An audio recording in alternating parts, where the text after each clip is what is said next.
Settling is not an option for me. Everything I desire is already mine. What if you can have it all? Because every day is for the girls. Hello. Welcome back to another episode of For the Girls. I'm your host, Victoria Alario. And today we have such a great interview with Dee Ocleppo Hilfiger, who is, yes, the wife of fashion icon Tommy Hilfiger, but she is very much a fashion force of her own. Dee is the creative director of Judith Lieber. She has her own namesake brand, an affordable lifestyle and accessories company, Dee Ocleppo, and she has another collection coming out with apparel this fall under a new label, Dio. On top of all of that, Dee even has her own real estate business. She's on the board of many charity organizations, and she is a mother and stepmother to 7 children. Needless to say, Dee is absolutely unstoppable in her business and personal life. We talked about so many things, from age meaning nothing when it comes to going after what you want, to how to build a timeless, stylish, feminine wardrobe, to being a mother with 3 kids on the autism spectrum. So there is a lot to unpack in this conversation, and I just know you girls will very much enjoy what you hear and gain so much from her.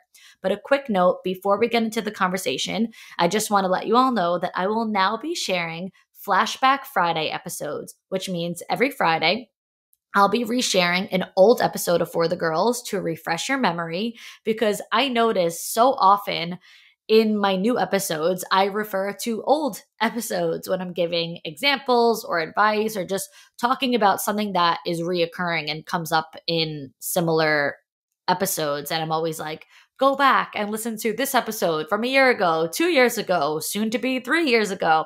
So I'm going to start sharing them again so that they can stay fresh in your minds and they won't always be that far back when I send you to go listen to an old episode. So if you notice old episodes coming up for you again, you're not losing it. It's just Flashback Friday. Now, let's get into the interview. Welcome, Dee, to For the Girls. So excited to have you on. Introduce yourself to everyone. Hi, everybody. I'm Dee Ocleppo Hilfiger. I am a designer. I'm creative director for Judith Lieber, and I have my own namesake brand, which is called Dee Ocleppo, and I am designing everything from shoes to jewelry to apparel. And I'm a mom. I'm also Tommy Hilfiger's wife. And yeah, that covers, I mean, I feel like I do a lot more than even that, but. Yeah. Well, you do. If we were to write it all out, you would see. And I'm actually going to list some of it out as well, exactly what you just said, because when I was reading your website, you had a quote that I really liked, which it stuck out to me. And it said, like all women, my life is multifaceted and ever changing. And then, I got more information on you. And as I read more, I was like, wait, that might be the truest statement anyone has ever made about themselves, because like you said, first of all, yes, she's a mother, but she's being humble. She has 7 children. It's between her own children and stepchildren. And then, like you said, you have your own namesake brand. You are the creative director of Judith Lieber, but you're also in real estate and you do charities and nonprofits and all that. And so you have, like you said, so much going on. But the other thing was that before that, you were also a model. You don't still do modeling, or you do? I actually do, which is kind of funny, but yes, I still do. I have an agency and I still do that too. Wow. And, I model for my own brand, and I, show up on the red carpet with Tommy. So yeah, that's included. Yeah, I did notice that when I was looking through all the websites. I'm like, wait, you are like your own model too. So that's amazing. So I want you to take us back, because, being a model, I think, was more of like, that was your full-time thing back in the day. So I want to hear more about like your timeline on how one thing really led to another, because like you said, your life is ever changing. So with all of these things that you have going on now, you didn't start that way. So how did this really all come to be? Well, it's all part of my journey and my story. And I would have to say, everything kind of unfolded organically. I can't say that I planned, I planned everything out, and it worked, perfectly out for me. I don't think anybody's life is like that. You know, what's the joke about you make a plan and God laughs at you?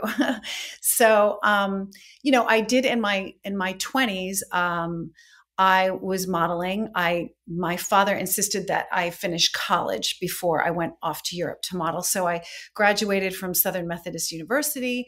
And on graduating, when all my friends were getting jobs, I decided to go off to Europe and to model, which I did for, you know, probably about 2.5 years, maybe 3 years. And then I wound up getting married and I had 2 kids. And when I married, I was living in Europe. My first husband is Italian, and we were living in Monte Carlo. And I, at that point, kind of became a full-time mom. I wasn't working. I was very happy to be a full-time mom, and I had 2 adorable kids that kept me very busy working. And after about 9 years, I would say that marriage dissolved and broke up. And then I found myself like, wow, I'm a single mom now. And as my kids were getting older and, you know, they're in school, I found myself having a lot of more free time. And I really, really at that point was craving to work again.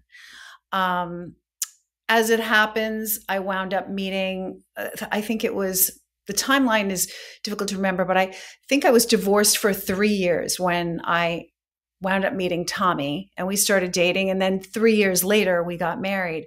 And, you know, obviously being with Tommy and being married to Tommy, he's working nonstop.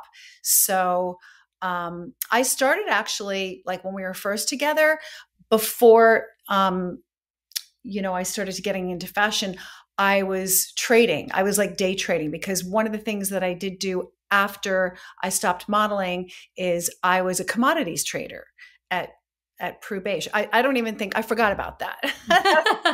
That was another lifetime. That was another life. I've worn a lot of hats. So I was trading commodities for Prue Beige when I met my first husband. I stopped modeling. I worked that. So then I started trading again. And then eventually I got into more and more into the fashion side, being married with Tommy. And, you know, it kind of, it was nothing that I planned. It's sort of, I started designing handbags in, I think, 2011. And I went to Mindy Grossman, who is at the time the head of HSN. And I had this really cute idea of having a bag that you could change covers, because I travel all the time and I don't want to pack 10 handbags that match, you know, each outfit. So she loved the idea, and we made prototypes. And that's kind of what really started my whole journey into being a fashion designer, designing bags. From there, I went into becoming creative director for Judith Lieber. And it just sort of all happened organically from there. Yeah, it was like a seamless transition from one to the next. That is so interesting. But I do also feel like design in a way has to be something that comes naturally to you. Like right? Like I feel like you had to always have something of that sort. It can't just be like, now I'm married to like a fashion powerhouse, so now I know how to design, right? No, that's true. I mean, I have to say from a really young age, I was always interested in fashion and design. I mean, I remember tearing out, you know, tear sheets. I must have been 10, I mean, 11, and, you know, having them all over my closet, like walls. And, you know, I was also into designing my room. My room was impeccable. I would tell Tommy, like, if you think I'm OCD now, Tommy, I've been this way like ever since I was a little girl. I used to, you know, every Saturday clean my room. My room was spotless and impeccable. And I'd have tear sheets and want my room a certain way. It's really interesting, but like from a really crazy young age. Yeah, it is funny that you say that, because I used to do the same thing, but like specifically with like magazines. I loved like Victoria Beckham, like, you know, that like the 2000s like era. And I had them. Same thing. You open my closet door, they were all inside the closet door. So that's on the outside I had like the Jonas Brothers on there, but on the on the inside I had like, you know, the dream like woman, the design. So I completely understand exactly what you're And saying. it's weird because I feel like looking back on it now, it was almost like this subliminal manifestation. Mm-hmm. but I think, Foreshadowing. yeah, I didn't know it at the time. It's just like, you open your closet, and you look at all these images, and it's like going in there. Yeah, but women are so intuitive. Like even as little kids, like I do think that so much of who we become, if we were to look back at like home videos or pictures and reflect, we're like, wait, that makes, I mean, I have photos, dressing up and whatever as a little girl, and it's so much of who I am now. Like it just makes so much sense. So I know. And definitely. actually, even with my kids, look, my two oldest are, almost 30 years old now. So I've known them. And it's interesting, even with them, I can see they were born that way. Mm-hmm. They Yep. really haven't, changed that much from that, like their nature and the initial who they are. Mm-hmm. They're the same. And like, it's incredible. Yeah. So on that same wave, you say yes, you kind of had this like foreshadowing and manifestation, but you did start this career later on in life. So did you really like envision ever having this sort of career, or what kind of goals did you have? Was it like more just being a mother, or did you have these sort of career goals? No, I definitely had career goals, and I definitely knew that I didn't, kids grow up so fast that it's wonderful to be a mom and to be a stay-at-home mom, especially when they're young. They really need you, but they don't need you like that their whole life. And so, I didn't want to be that woman that like, is an empty nester and like, now what? Now what do I do? And so I always was very, very ambitious. I always wanted to have a career. But I just didn't know exactly how it was going to unfold. So that's what I said. I mean, I think you have to be open to kind of what's in front of you, and it's not always what you planned, but it all worked out okay. Yeah, yeah. I love that. So, what insight or advice would you offer to women who maybe are at the stage now that you were at? So, like, it is a little bit later in life, maybe whether they have kids or not, but the kids are at least older. They are maybe those empty nesters, and maybe they feel now like it's too late for me. My time has passed. What would you No, say to them? I would say it's never too late, and your time is never past. And women there's so many incredibly smart, talented, gifted women out there that I can't buy into that at all. One woman that in my life that has really inspired me, and sadly she just recently passed away this past year, but it was a woman named Iris Apfel. And Iris was a geriatric supermodel in her late 90s, and she was one of the most engaged, women in her 90s. Mm. And, she taught me that I don't buy into that narrative that when you get older, you have to like fade into the sunset or you fade into the background because you're a certain age. I mean, that's ageist. I think the next big ball to drop is, we've gotten through the Me Too movement and all that. I think the next thing is going to be the ageism thing, because the population is aging, and it's not the narrative that you fade into the background. So it's never too late. I mean, I watched Iris be the center of the fashion world at an age where most people are retired or just forgotten.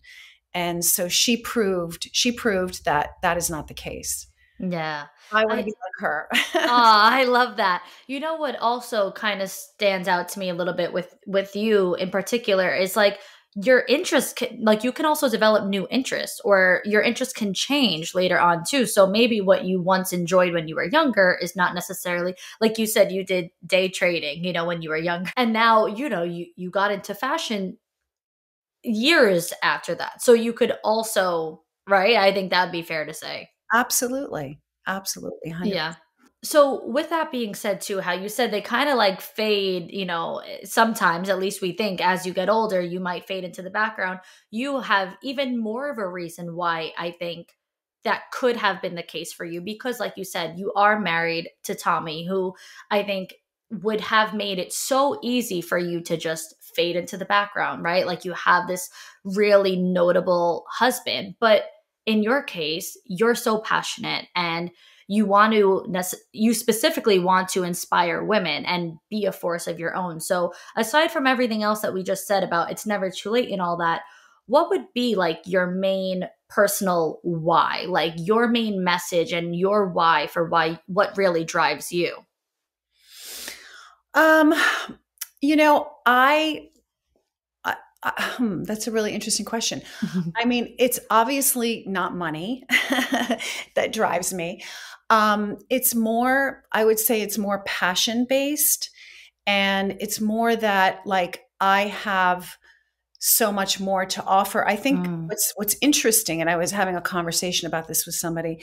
I think the fact that when I was young, I was modeled and I had this label of like a model or Tommy's wife, or you know, you're pretty, or you're standing on the arm, or you're the wife of, like, that's not I think people love to put you in like a box, but that's not, you know, what I'm about or what I can do, or I have so much more to me than just that. Hmm. And so I think that's what drives me. I think I love kind of not being an underdog, but like being underestimated. I think I've found through my life, I've been put in like a category, particularly when I was younger, I think, of just being like, oh, she's a model or whatever. And I'm like, hello, you know, I'm not. I graduated from college. I have a degree. I have a lot more going on than people have sort of on face value given me. So I think that's what drives me. That you just reminded me of a friend of mine, her story where she started as a model too. I mean, she's this like glamazon. She's like six something, like maybe 6'2". She's tall, she's skinny, she's beautiful, like the ideal model, but she's always had a really good eye for creative direction and whatnot. And so as a model, when she would be on shoots, she would like offer an opinion. And so the people behind the Oh, scenes, yeah, the oh, people behind the scenes were like, whose model is this, like we don't have room for this on the set. She ultimately ended up becoming a creative director and opening her own agency and working with like some of the biggest brands, because she is super talented. But it's exactly what you just said. As a model, like, you're just a face and they don't see just you the for more face. than that. And your opinion is not required, and they're not hiring you for that. It's you know, so like you kind of can get trapped behind that. And the same, I think, with being the wife of somebody. I think, you know, you can get trapped in those situations, so you have to fight your way out of them, and put your stake in the ground and say, no, I'm not that. Hmm. And that's, like I said, that's what really has driven me to just prove that that is not, you know, I'm not that label. Right, right. All of that is so inspiring, but I think aside from being just a personal inspiration for women, you are clearly a fashion inspiration. You have a really beautiful, timeless, classy style. And I don't know, are you on like TikTok and on any of that? Like, I don't know. Instagram. I have gone on TikTok. I've done some TikTok. I'm not great at it. Like, I need a lot of support, I think, for it. And then I was like, wait, should I be on TikTok? Are they going to make it illegal? Like, why should Yeah, yeah, yeah. if it's not going to be a thing? So I've kind of, like, you know, dipped my toe in it, but I don't. You don't want to get too invested because then it might Yeah, get taken away like a toy, and then you can't play with it anymore. The reason why I ask is because I see so much of, fashion content. I mean, Instagram too, but so much on TikTok, where I do find that this is going to sound so weird to say, but like a timeless feminine style is actually coming back. I think we, like, society kind of like got away from that for a little while. And it was like, the skimpier, the better, the more trendy, the better. How many things can we add? And now it's more like minimal, more like monochromatic looks, or just timeless looks, rather than going trendy. I see a lot of videos now where everyone's really showcasing capsule collections and a wardrobe that's like evergreen. And so, with all of that being said, my question to you is, what is your take on, timeless fashion? Like, what makes a good wardrobe to you that a woman could never, get sick of and keep really for life? Well, I have the luxury of being a certain age where I can look back on many decades of fashion. And so I've obviously in my 20s dressed. I definitely lean towards more trendy things, and I have photographs of myself like with my eyebrows when that whole grunge thing. You're way too young to remember, but like we went through this phase where we plucked our eyebrows Plucked. Oh, no, no, no. I was there. I was there. Yeah. and I look at those pictures and I'm like, oh, or I just think it's interesting. Like I was looking at pictures of Carolyn Bessette Kennedy, and I thought, that was like this great 90s, just classic style. Like you can never go wrong when you look back at those photos. It's timeless. Like even now with this whole Palm Royale and things with CZ Guest and those women, they weren't like super trendy or, trying to be ultra sexy. I think it's just a safe, you'll never regret just looking chic and simple. You can always look back and you won't be horrified at the photos. It's safe and it always looks good. So I kind of have found over many decades that's my safe place where I feel comfortable, where I feel like I look good. I was just recently in Asia with Tommy, and I found I was really looking at young people in their 20s and how they were dressing. And I told Tommy, it's really interesting. I found people either were wearing just really baggy, oversized sweats and jeans and like wrinkled shirts. And I went into Dover Street Market and tried to buy something, which I could not find anything for myself. But it's like either this like really baggy look, or it's the complete opposite, which is like you're just showing too much stuff. You don't need to walk around like with everything out and everything showing. Like I've got a great body. Okay, that's great. But I find like I didn't see a lot of in between. So I think that's kind of the in between is kind of maybe the sweet spot. Yeah. Yeah. It's that safe zone where I think sometimes, when it comes to certain events or occasions, like maybe you don't want to play it safe. You want to do something loud or whatever the case might be. But for that everyday style, I think it doesn't necessarily, not even that colors matter. It doesn't have to only be neutrals. You could of course have bright colors too, but having those pieces that you can pair with each other, and like, having the good pair of trousers and the nice, blouse or sweater, whatever, knit.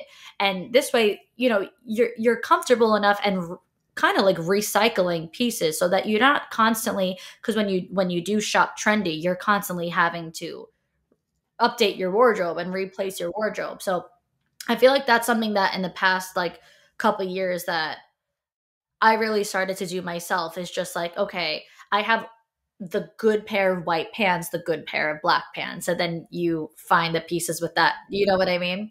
Yeah.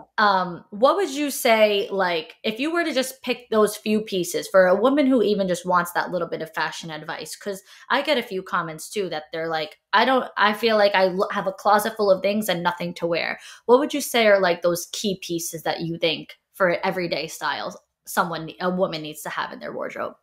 Well, I think every woman, I've never seen a woman that looks bad with a great pair of jeans and a great white shirt. Mm-hmm. Like, can't go wrong with that, right? So I think every woman needs a great pair of jeans. And, jeans kind of trend too, right? So I think right now, what I'm buying more is the more high waisted and then belling at the bottom. Like I like that style, but there's so many different styles of jeans, but whatever you're comfortable in. Um, a great pair of jeans, great white shirt. I think probably, you need like a great blazer.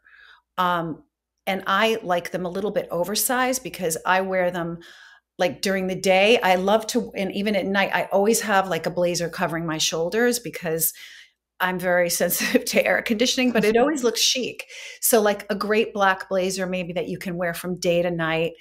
Um, I love like a long, maybe like a not a raincoat, like a raincoat.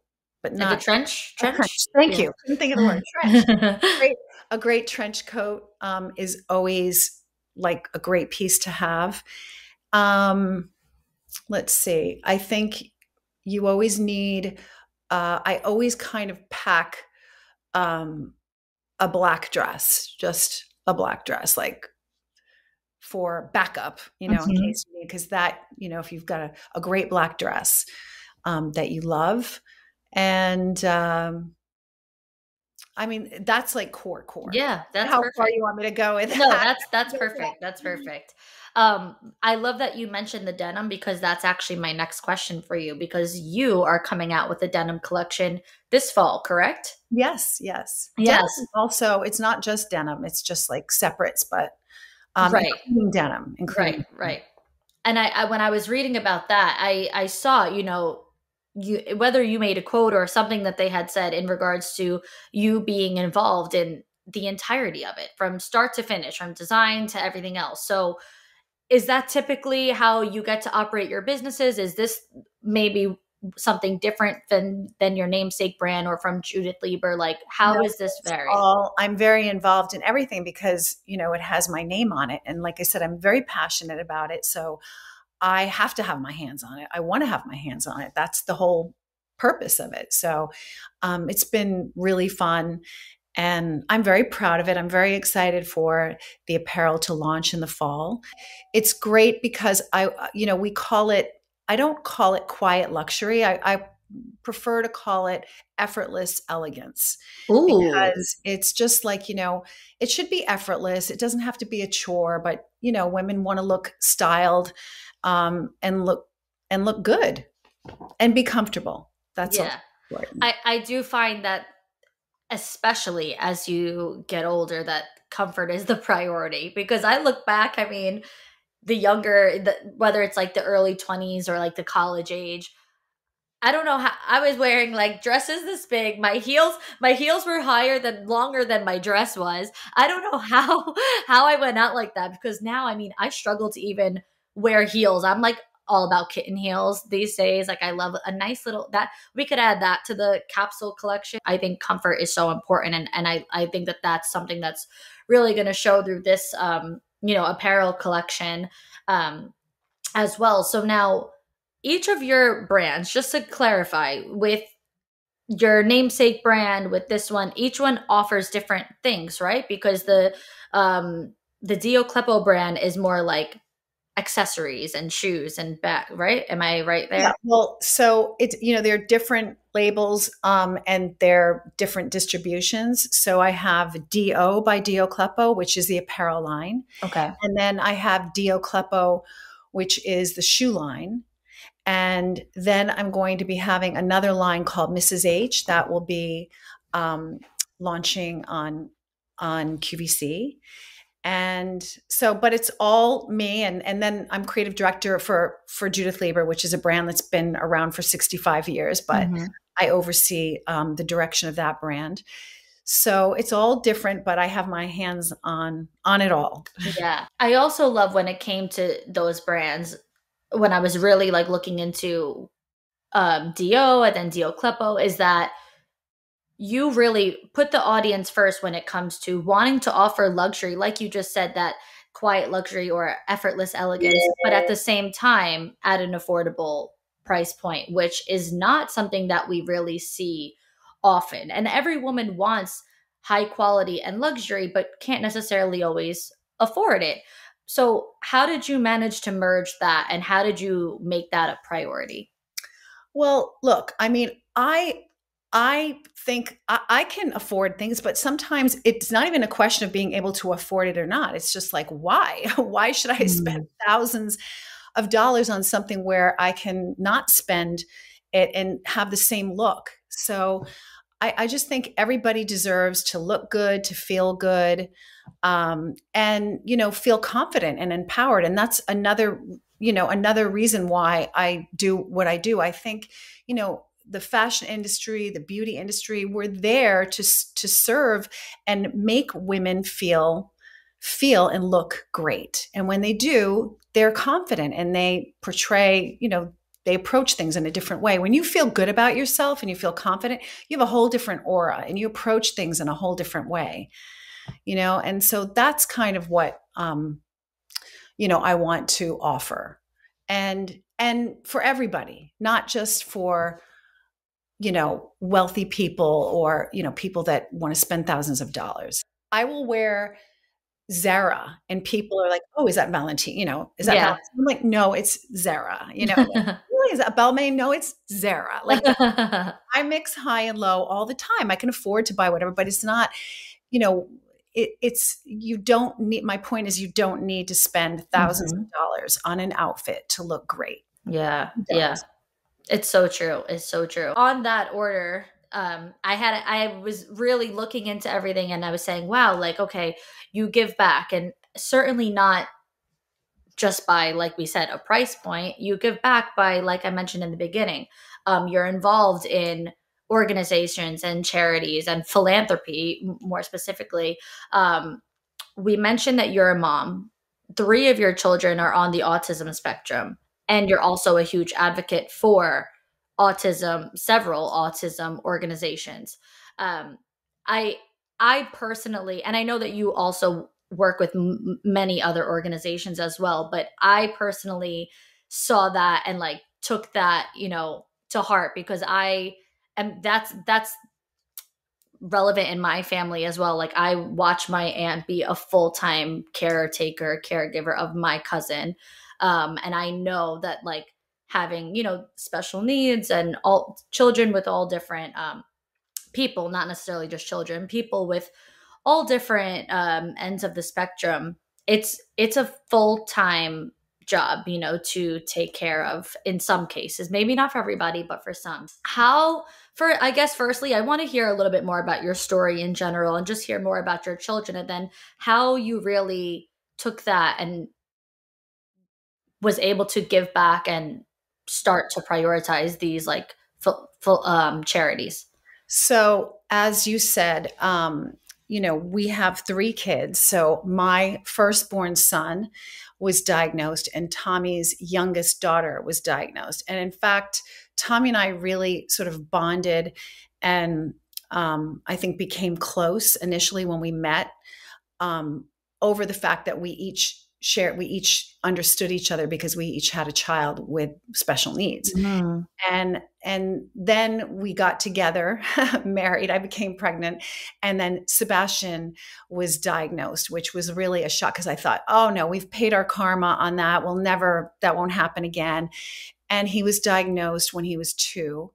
And luckily, it had not been our first time at the rodeo for either one of us. So Sebastian had the benefit of our experience, and we were on it so early with Sebastian that today he's really, thriving. He goes to a regular school. He does have some support, but I think the biggest thing with people that are dealing with autism in their families, I would say, is that you need support. No one can do this on their own. Certainly, Tommy and I have a lot of help. We're lucky enough to have the resources to get the help, but there's so many other families that don't. And so that's why it's important that, we're involved in, these charities that help other people. We're lucky that we can help ourselves, but I think that, this is a problem of, epidemic proportions that a lot of people don't like to talk about. And it's really imperative that the children get support, that the parents of these children get support. And that's why we do what we do, because I've understood through 3 children that you cannot manage this by yourself. You need to have a team of people and whatever, like special schools or special shadows, or, it cannot be done alone. I know that. Yeah. And it's not easy. Like you said, like, not everybody has, whether it's the resources or sometimes even the family members, to help out. Sometimes people really don't have that. So at that point, it's like, what do you do? And so it is nice. It's amazing, beyond nice to know and to hear that, like, there are things like this out there that exist that could potentially help someone or bring somebody hope or whatever it might look like for them. um and it is, it's not even easy to get like government help. No, It's not, it's that's the truth is, it's not. it is really not. And, I know many like heartbreaking stories of single moms that are struggling and don't have any resources and they're trying. And, I would just say, don't give up, get online and just try to search out whatever help and organizations. And sometimes through organizations, those organizations can lead you to local people or places, that can help them. But, you have to be, just steadfast and searching out. Like it's not, oh, here you have a child with autism, here, let us help you. It's not like Right. out Right. like that. They make you really work to find the help. It's really not easy. Yeah. Yeah. And that in itself, on top of everything else, that in itself, I would imagine, is a huge stress load. On top of everything that you already have to deal with on a daily basis, having to then, like, whatever the case might be, whatever the trials are, to prove yourself, to fight for these things, that on top of it, I think might make even some people just give up. I don't think that's an option. I mean, when it's your child, and certainly, you know, most moms that I know, like, it's just not an option. You Yeah. can never give up, never. Yeah. And I've seen a lot of moms that just are like superheroes and what they go through and how they help their kids, and it can be done. But, like anything else, it's not easy. You have Yeah. to, like I said, you have to really, uh, you know, be steadfast in searching out and seeking and finding it. And if you do that, eventually, you're going to find what you need. I believe, Yeah. I believe that. I do think that there's certain, like, you could go to different organizations online that can help you. You'll find somebody that will lead you and find you In the right in the direction. right direction. You just have to be like brutal and stay on it, stay on it. Yeah, don't take no for an Don't answer. take no for an answer, and just keep going. Yeah. I think it was like a I don't know if it was a Kris Jenner quote or if it was just somehow related to her, but when she's like, if someone's telling you no, you're just asking the wrong person. And that always just like stuck with me. Like, just ask somebody else. Exactly. Yeah, I Um, love me a Kris Jenner quote, but she's yeah. absolutely right. And she's pounded the pavement for many, many years, and her success is proof. Hmm. Yeah. I love that. Um, okay, so then you basically answered all my next questions within everything that you just said there, which was so beautiful. I love that. So, what would be a final note that you would want to leave everyone with, whether it's like just like a mindset tip, a personal development practice that you do, or something that mantras that bring you peace, whatever it might be, or just words of wisdom that you would want to share with anyone listening? Hmm.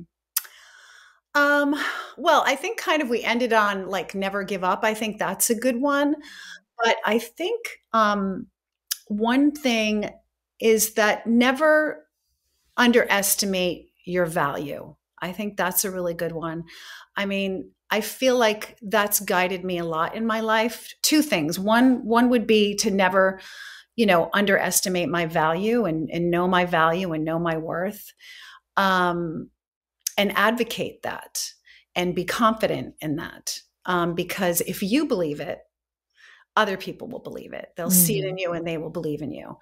And, the other one for me, especially I think when I was younger and growing up and, I was a model in that whole kind of before the Me Too thing. And I always, held steadfast in my moral compass.